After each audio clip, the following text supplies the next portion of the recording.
In our study on artificial intelligence, robotics, and 3D printing, and its potential impact on Canadian healthcare systems, I can tell you that the leading researchers, Canadian researchers that appeared before us, all had the equity issue as an ethical equity issues as a primary kind of concern. And what we saw this morning was the advances in AI that will move beyond limiting recognition factors to certain ethnic groups and so on, to broaden it out, to recognize all. If the Chinese can recognize every individual out of 1.4 billion people with the current technologies, immediately a major ethical issue of eliminating, not incorporating, many human structures is already being solved. So one of the great potentials of the current advances is to be able to remove the barriers from ethical, equitable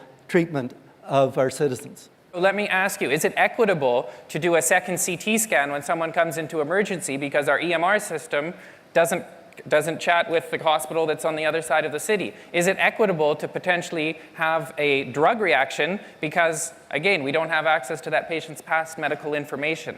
And so that's why I do think equity is kind of built into many of these exponential technologies. We do have to design for and be careful about the inequalities that we do see in our society. And we can't be naive to that, but I'm amazed at the number of social impact-oriented entrepreneurs that are out there, and I'm hopeful that this generation will show the previous generations what it's like to be a benefit, focus on the social impact as much as it is the profit.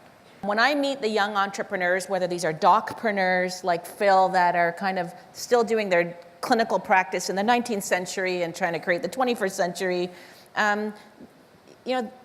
they're in it for their mission, right? It's a calling. This is not a business. So these young entrepreneurs who have chosen not to have what could be probably a straightforward path in life, have chosen to be health entrepreneurs, they are thinking about equity front and center. Everybody. I don't know anyone that thinks they're going to make $1 million off of healthcare innovation. So it actually gets me more excited that the new generation of problem solvers are actually solving for why we're all in healthcare, which is the calling of health.